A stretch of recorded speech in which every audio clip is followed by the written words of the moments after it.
The relationship between Ethiopia and Eritrea is deeply rooted in a history of conflict and mistrust. The two nations share a complex past, marked by a long and bloody border war that erupted in 1998. This conflict, stemming from territorial disputes and political tensions, claimed the lives of tens of thousands and left both countries reeling from the devastation. After 2 years of intense fighting, a peace agreement was brokered in 2000, raising hopes for a more stable future. The Algiers Agreement, signed in December 2000, formally ended the war and established an international boundary commission to demarcate the contested border. However, the agreement's implementation proved to be a major stumbling block.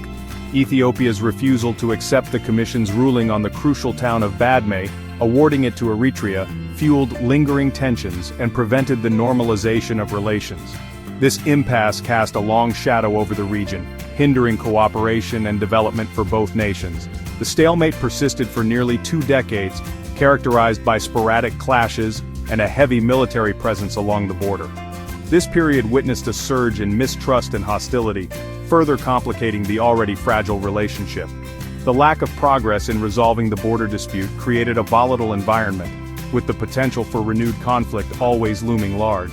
The international community, while expressing concern, struggled to find effective mechanisms to break the deadlock and foster reconciliation. In a surprising turn of events, a new chapter in Ethiopia-Eritrea relations unfolded in 2018, with the peace initiative spearheaded by Abiy Ahmed, Ethiopia's newly elected Prime Minister. Abiy's bold move to accept the terms of the 2000 peace agreement, including the disputed Badme ruling, signaled a significant departure from previous Ethiopian administrations and raised hopes for a lasting peace. His decision was met with cautious optimism both domestically and internationally, as it represented a potential breakthrough in the long-standing conflict. Abiy's peace overtures were reciprocated by Eritrean President Isaias Afwerki, and the two leaders engaged in a series of historic meetings. These meetings culminated in the signing of a joint declaration of peace and friendship in July 2018, formally ending the state of war and ushering in a period of rapprochement. The speed and significance of these developments took many by surprise, signaling a genuine desire for peace and reconciliation from both sides. The 2018 peace agreement was widely hailed as a historic achievement, earning Abiy Ahmed the Nobel Peace Prize in 2019. The prize recognized his exceptional efforts to end the 2-decade stalemate with Eritrea and his broader commitment to peace and cooperation in the Horn of Africa. The peace deal led to the reopening of embassies, resumption of flights, and increased cross-border trade, fostering people-to-people contacts that had been severed for years.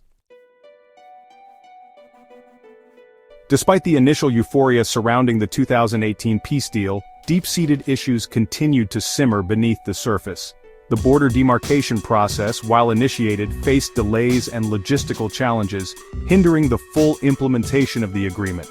The lack of clear progress on this front fueled uncertainty and suspicion, particularly within Eritrea, where the government remained wary of Ethiopia's long-term intentions. This underlying tension created an environment of fragility, susceptible to renewed disputes and mistrust.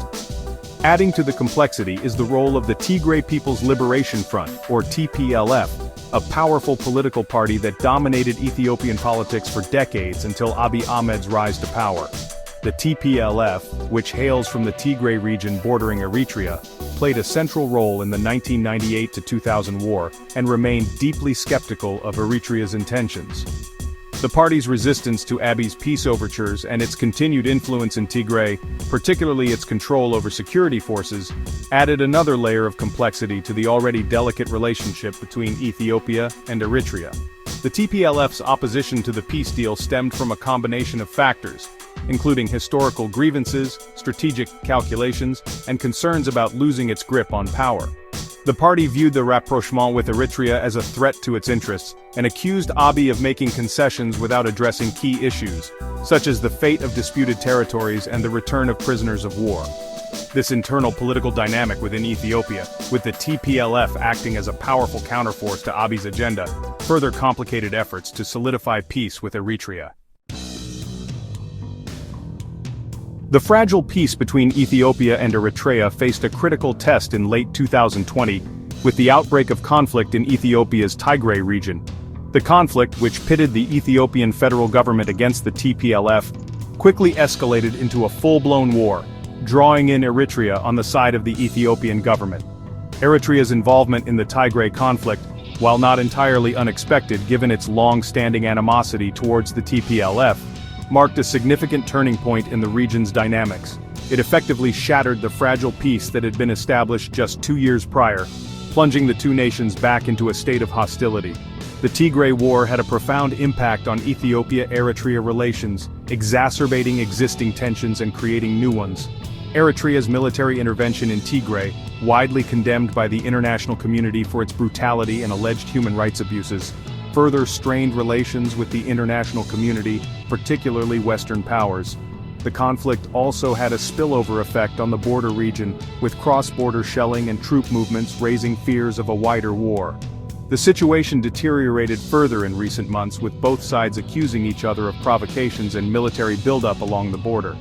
Ethiopia's deployment of troops to the Eritrean border, coupled with Eritrea's nationwide mobilization order, has fueled speculation of an imminent confrontation. Diplomatic efforts to de-escalate the situation have so far yielded little results, as deep mistrust and a lack of communication continue to plague the relationship.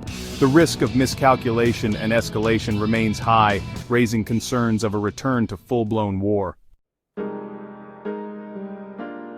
Section 5. The price of isolation. Economic impacts of the stalemate.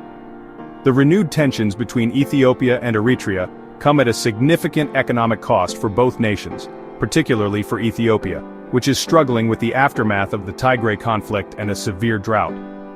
Ethiopia, a landlocked country, relies heavily on Djibouti's port for its international trade. The lack of access to Eritrean ports, which are geographically closer and more convenient, has long been a major constraint on Ethiopia's economic growth. The renewed hostilities have dashed hopes of normalizing trade relations and utilizing Eritrean ports, further hindering Ethiopia's economic recovery.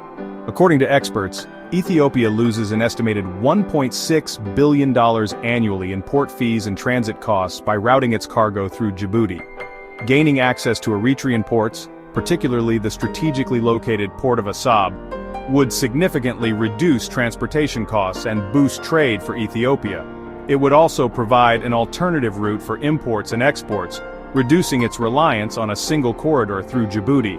However, the current political climate makes such economic cooperation highly unlikely. The stalemate also deprives Eritrea of potential economic benefits.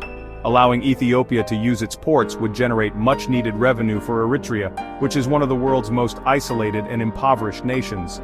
Increased trade and economic cooperation could foster development and improve living standards for both populations.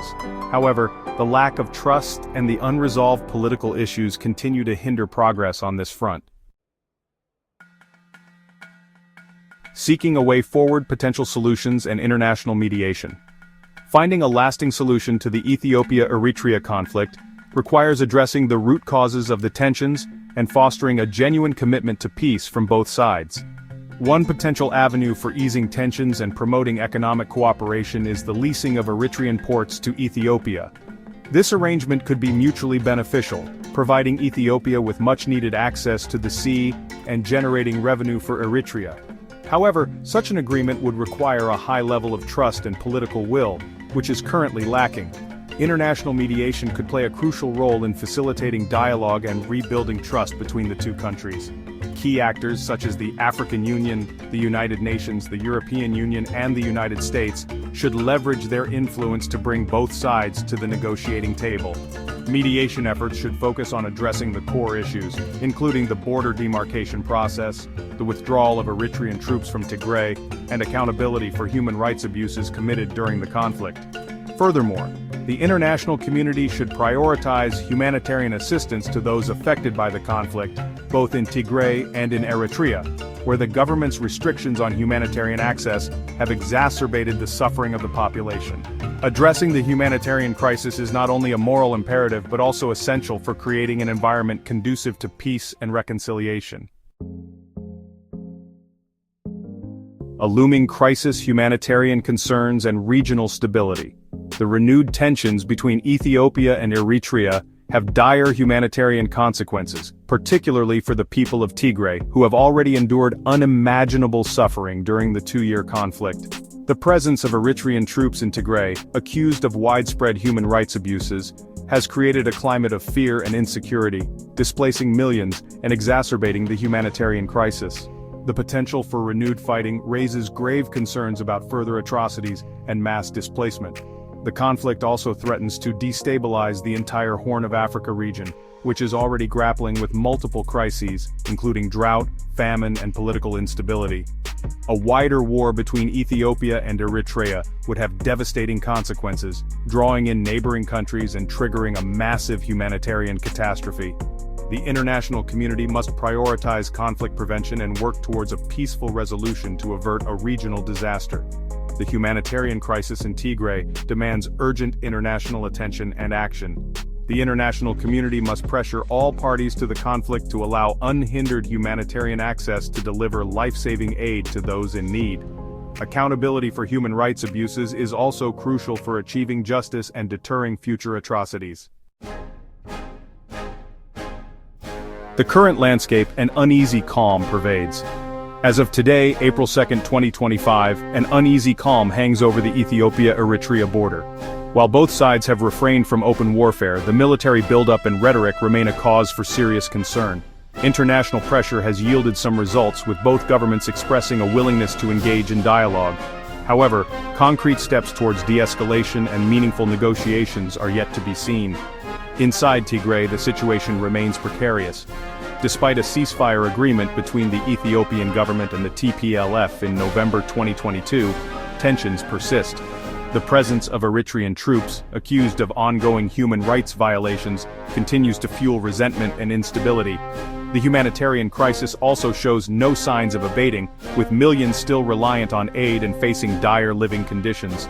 The international community, while relieved by the absence of open warfare, remains deeply concerned about the potential for renewed conflict. Diplomatic efforts are ongoing, with various actors, including the African Union and the United States, pushing for a peaceful resolution. However, deep mistrust between the parties and the lack of a clear roadmap for addressing the underlying issues pose significant challenges to achieving a lasting peace. The road ahead, charting a course toward lasting peace. The path to a peaceful and prosperous future for both Ethiopia and Eritrea remains fraught with challenges. Addressing the deep-rooted mistrust, resolving the outstanding border issues, and ensuring accountability for past atrocities are essential steps towards lasting peace. This will require a genuine commitment from both governments to engage in good-faith dialogue and compromise. The international community has a crucial role to play in supporting this process. Sustained diplomatic pressure, coupled with targeted sanctions against individuals and entities responsible for fueling the conflict and committing human rights abuses, is essential. Equally important is the provision of robust humanitarian assistance to alleviate the suffering of those affected by the conflict and create an environment conducive to peace building. The future of Ethiopia and Eritrea hangs in the balance. The choice before them is clear: continue down the path of confrontation and conflict, or choose the path of dialogue, reconciliation, and cooperation. The international community must stand ready to support the latter, urging both countries to seize this opportunity to build a brighter future for their people and the region.